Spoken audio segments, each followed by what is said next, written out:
Hello students, welcome to Zoom education. मैं हूं आपके एजुकेटर सोनिया और हमने अपनी कल वाली वीडियो में किया था हमारे फर्स्ट चैप्टर के in text questions. Matter in our surroundings जो हमारा चैप्टर है उसके हमने क्या किए थे, इन टेक्स्ट क्वेश्चन आंसर्स किए थे। अब हमारा क्या बचता है, हमारे बचते हैं बस एनसीईआरटी एक्सरसाइज के क्वेश्चन आंसर्स। बहुत थोड़े से क्वेश्चन है, हम उनको फटाफट से कर लेते हैं।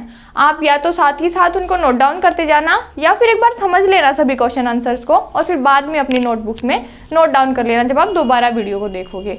ओके स्टूडेंट्स, हम करते हैं हमारे एक्सरसाइज के क्वेश्चन आंसर्स की स्टार्टिंग। एनसीईआरटी के हमारे क्वेश्चन आंसर है। फर्स्ट क्वेश्चन है हमारा, convert the following temperatures to the Celsius scale. Celsius scale में हमने टेम्परेचर को अगर चेंज करना है, सेल्सियस स्केल होता है एक हमारा केल्विन स्केल होता है, अगर हमें सेल्सियस में चेंज करना है तो हमें उसमें से क्या करना पड़ेगा, 273 माइनस करना पड़ेगा। ओके स्टूडेंट्स, 293 केल्विन है तो हमें इसमें से क्या माइनस करना पड़ेगा, 273 को घटाना पड़ेगा। अगर इसमें से हम 273 को माइनस कर देते हैं तो कितना आ जाएगा हमारे पास, 20 डिग्री सेल्सियस। अब आता है हमारे पास बी पार्ट। बी पार्ट में क्या दे रखा है हमें, 470 केल्विन। 470 केल्विन को हमें डिग्री सेल्सियस में अगर चेंज करना है, फिर से हमें क्या करना पड़ेगा, 470 में से हम क्या कर देंगे, 270 को माइनस कर देंगे। हमारे पास कितना आ जाएगा, 197 डिग्री सेल्सियस। अगर इसी वैल्यू को हमें केल्विन में चेंज करना हो, जैसे कल इन टेक्स्ट क्वेश्चन आंसर्स में आया था हमारा, तो हम क्या कर देंगे, 197 में 273 को ऐड कर देंगे। हमारे पास क्या आ जाएगी, केल्विन की वैल्यू आ जाएगी। नेक्स्ट हमारा क्वेश्चन है second question, convert the following temperatures to the Kelvin scale. देखो आ गया ना, ये केल्विन स्केल में हमें चेंज करना है। केल्विन स्केल में अगर हमें चेंज करना होगा तो हमारे पास जो टेम्परेचर होगा हमें किस में दिया गया होगा, डिग्री सेल्सियस में। 25 डिग्री सेल्सियस को करना है और 373 डिग्री सेल्सियस को करना है। हम क्या कर देंगे, 25 में 273 को ऐड कर देंगे। ऐड करने के बाद हमारे पास क्या आ जाएगा, 25 प्लस 273 कितना आ जाएगा हमारे पास, 298 केल्विन।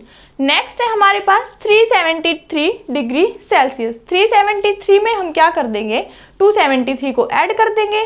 273 को ऐड करने के बाद हमारे पास क्या आ जाएगा, 646 केल्विन। ये हमारी वैल्यू आ जाएगी केल्विन में। सिंपल सा फंडा है, मैंने आपको थ्योरी करवाते टाइम भी बताया था। अगर हमें डिग्री सेल्सियस में चेंज करना है, डिग्री सेल्सियस में अगर हमें चेंज करना है तो हमारे पास वैल्यू होगी केल्विन में। क्या कर देंगे हम, उसमें से केल्विन की वैल्यू को माइनस कर देंगे, हमारे पास डिग्री सेल्सियस की वैल्यू आ जाएगी। डिग्री सेल्सियस की वैल्यू कैसे आएगी, 273 को उसमें से घटा देंगे। अगर हमें केल्विन में लेना है, केल्विन में लेना है तो हम उसमें 273 ऐड कर देंगे। हमारे पास केल्विन में कब आएगा, जब हम डिग्री सेल्सियस में 273 को ऐड कर देंगे। और डिग्री सेल्सियस में कब आएगा, जब हम 273 को माइनस कर देंगे। ये आप याद रख लेना, आपके क्वेश्चन ऑटोमेटिकली सोल्व हो जाएंगे।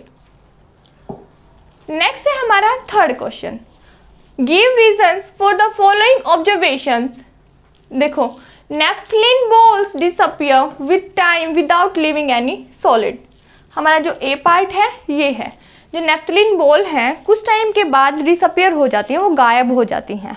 कोई भी उसका रेजिड्यू नहीं बचता है, कुछ भी नहीं बचता है हमारे पास। हमें क्या मिलता है, नेफ्थलीन बॉल्स बिल्कुल गायब मिलती हैं। क्यों होती हैं ये, क्योंकि नेफ्थलीन बॉल किस में चेंज हो जाती हैं, वेपर्स में चेंज हो जाती हैं। सब्लिमेशन हो जाता है, सब्लिमेशन प्रोसेस थी ना, सॉलिड का सीधा गैस में चेंज हो जाना। बीच में लिक्विड में नहीं चेंज होता है, सॉलिड से सीधा गैस में चेंज होता है। जैसे मैंने आपको करवाया था लेसन पढ़ाते टाइम, सॉलिड किस में चेंज होता है, सीधा गैस में। और ये प्रोसेस हमारी क्या होती है, ये प्रोसेस होती है हमारी सब्लिमेशन।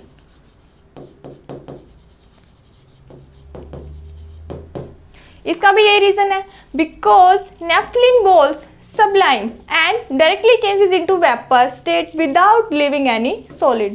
क्या हो जाता है, सब्लिमेशन हो जाता है। सब्लिमेशन को ही सबलाइन बोल दिया, कहीं आप कंफ्यूज हो जाओ। और क्या हो जाता है, अगर सब्लिमेशन होगा तो वेपर में चेंज होएगा। वेपर हमारी कौन सी स्टेट होती है, गैसियस स्टेट होती है। तो ये हमारा बिल्कुल सिंपल सा आंसर हो जाएगा। सेकंड था, हमें किसका रीजन देना था, we can get the smell of perfume sitting several metres away.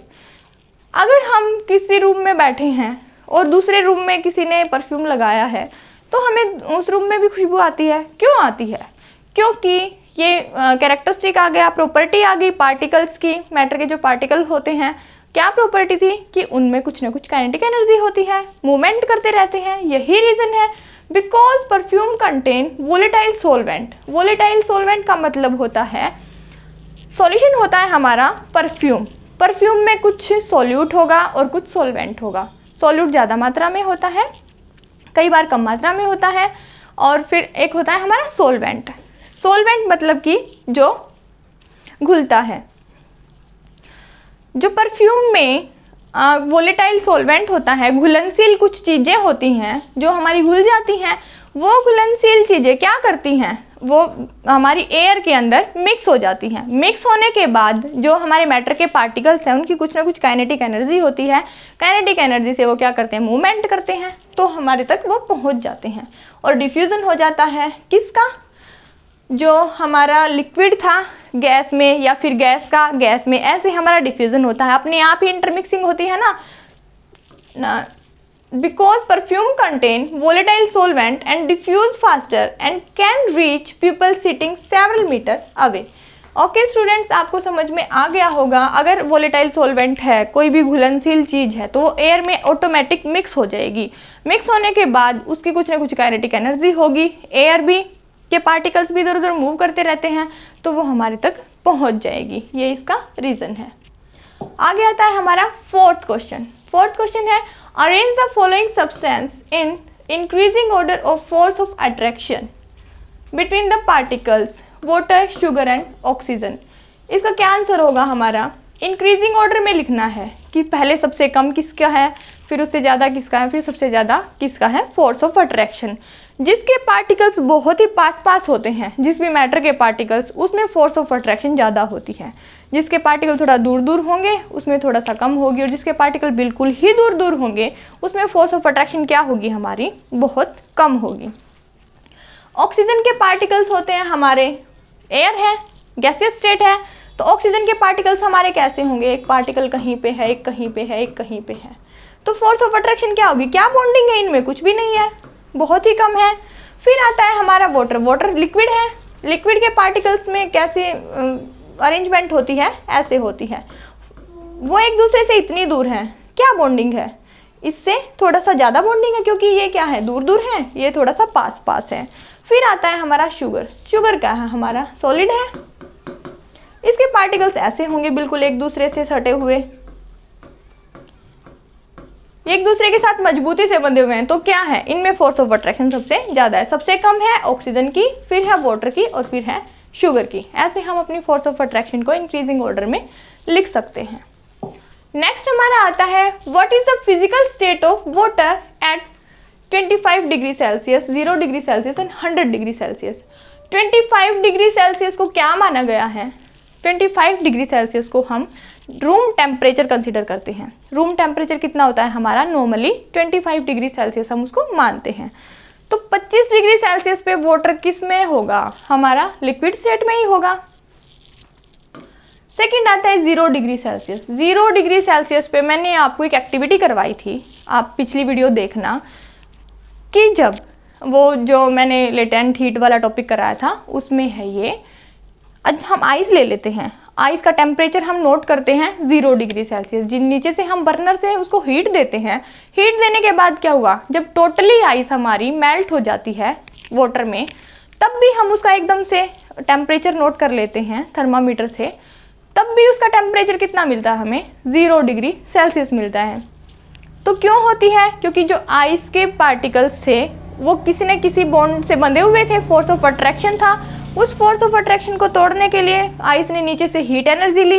Heat energy लेने के बाद क्या हुआ? उनका बॉन्ड टूट गए और वो थोड़े से दूर दूर हो गए, क्योंकि सॉलिड में ज़्यादा फोर्स ऑफ अट्रैक्शन होता है, फिर लिक्विड में होता है। अगर वो टूट गई उनकी बॉन्डिंग, तो क्या हुआ? पार्टिकल्स थोड़ा दूर दूर चले गए और वो लिक्विड में चेंज हो गए। तो 0 डिग्री सेल्सियस पे हमने क्या पाया कि हमारा जो वाटर है वो आइस भी है और वाटर हमारा लिक्विड फॉर्म में भी मिलता है। तो सॉलिड और लिक्विड दोनों की दोनों स्टेट हो जाती हैं। ऐसा ही 100 डिग्री सेल्सियस के ऊपर होता है। 100 डिग्री सेल्सियस के ऊपर कैसे होता है हमारा?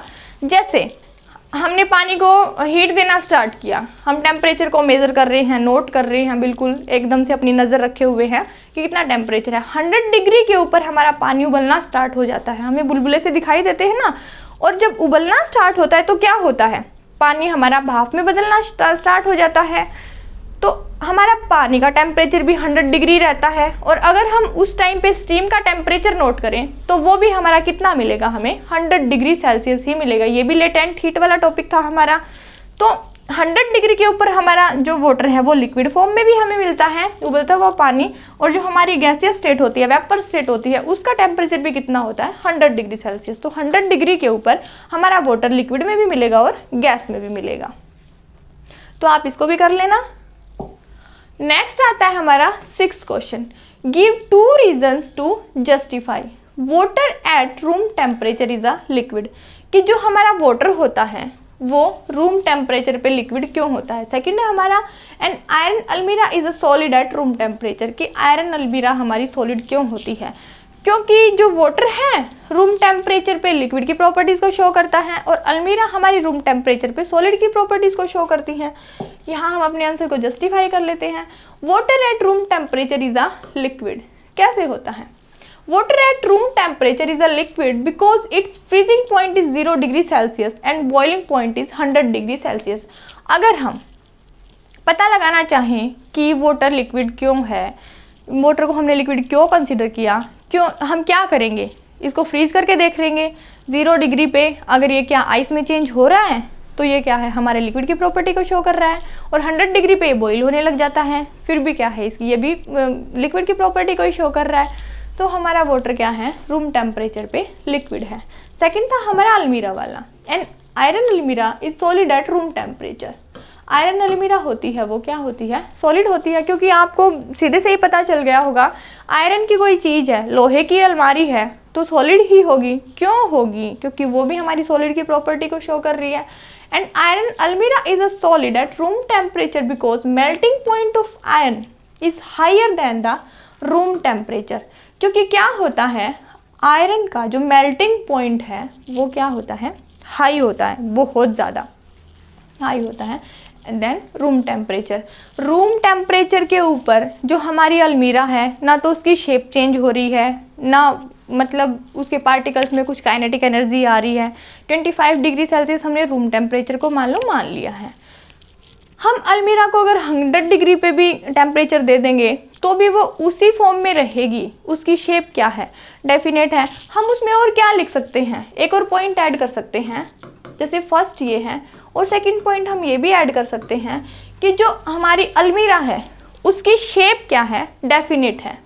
Definite shape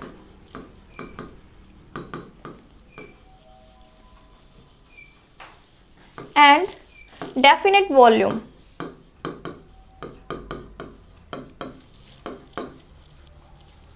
eight room temperature. और इसमें हम और क्या लिख सकते हैं कि शेप भी डेफिनेट है और वॉल्यूम भी डेफिनेट है। कंप्रेसिबिलिटी नेग्लिजिबल है। एक और पॉइंट हम इसमें लिख सकते हैं, थर्ड पॉइंट अगर हमें ऐड करना हो कि कंप्रेसिबिलिटी नॉट कंप्रेसिबल है, ये नॉट कंप्रेसिबल। तो ये सब प्रॉपर्टीज किसकी होती हैं, ये सब प्रॉपर्टीज हमारी सॉलिड की होती हैं। तो हमने इसको क्या कंसीडर कर लिया है, सॉलिड कंसीडर कर लिया है हमारी अलमीरा को। नेक्स्ट आता है हमारा 7th question, why is ice at 273 Kelvin more effective in cooling than water at the same temperature.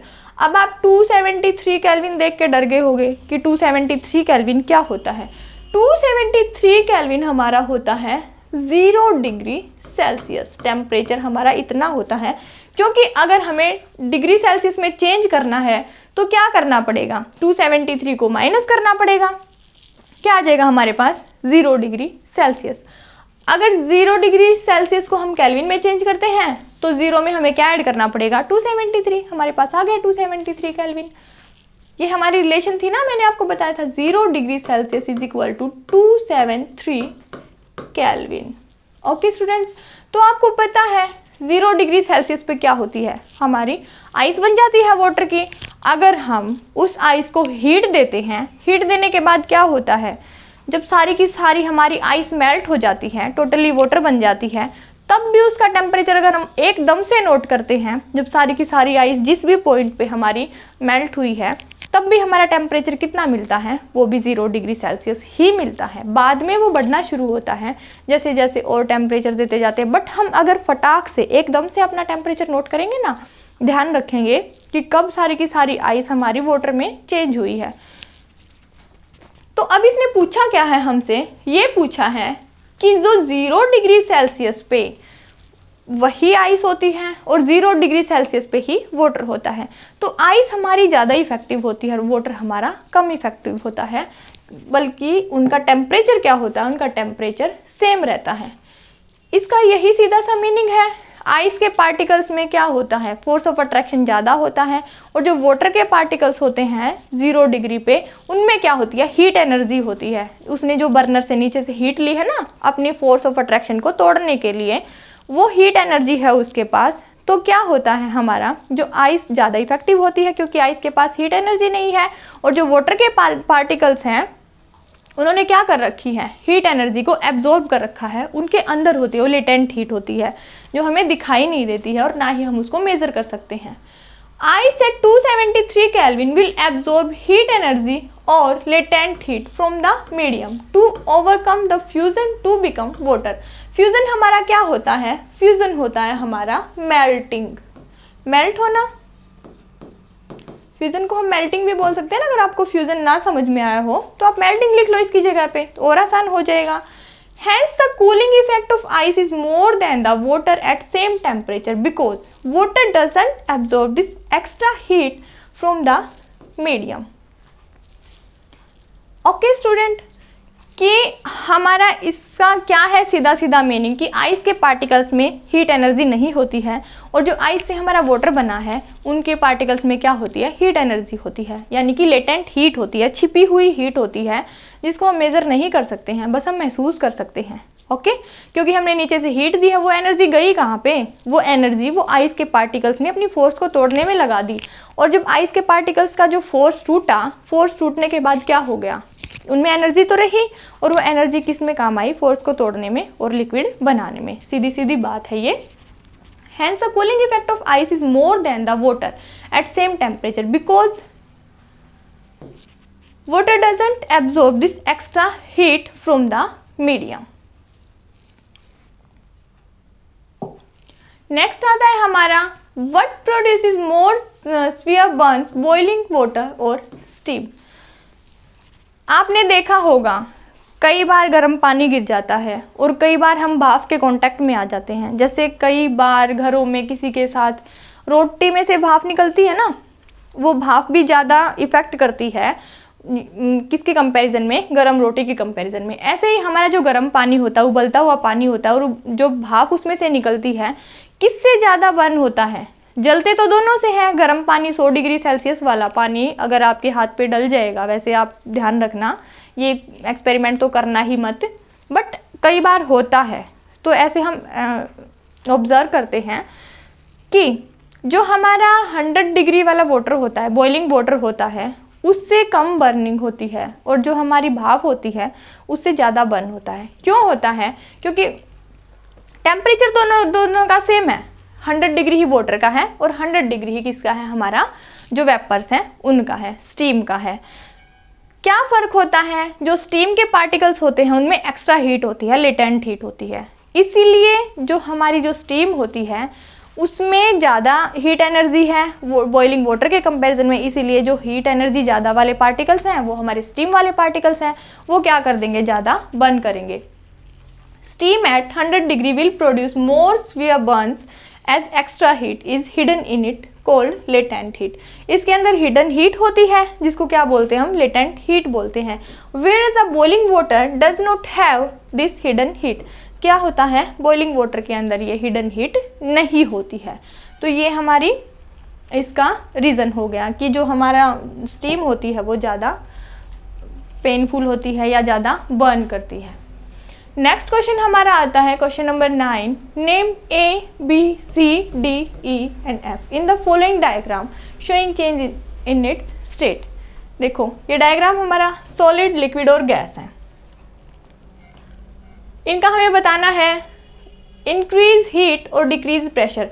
Starting में हम क्या कर रहे हैं, सॉलिड की हमें हीट इंक्रीज कर दी है तो क्या होगा, सॉलिड मान लिया हमने यहाँ पे आइस।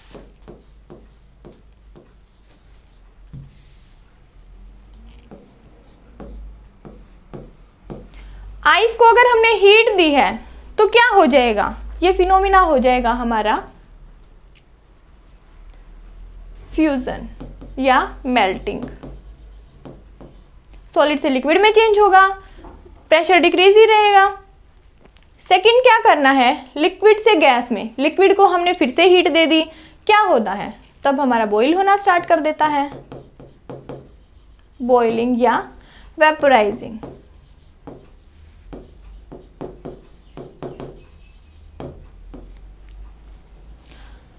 नेक्स्ट हमारा आता है gas to liquid. Gas to liquid में क्या करना है, डिक्रीज हीट और इंक्रीज प्रेशर, क्योंकि यहाँ से एरो का निशान ऐसे है ना, हमने हीट को डिक्रीज कर दिया, मतलब क्या है, गैस को हमने ठंडा कर दिया। गैस को ठंडा करते जैसे वाटर बोतल का एग्जांपल था, अगर वाटर बोतल ठंडी है, हमने फ्रिज में रखी हुई है, उसके अंदर आइस जमी हुई है, तो अगर हम उसको बाहर रख देते हैं थोड़ी देर में, थोड़ी देर बाद क्या होता है, वाटर बोतल के ऊपर छोटी छोटी ड्रॉपलेट्स दिखती हैं हमें पानी की। वो किसकी वजह से होता है, वो होता है हमारा कंडेंसेशन की वजह से।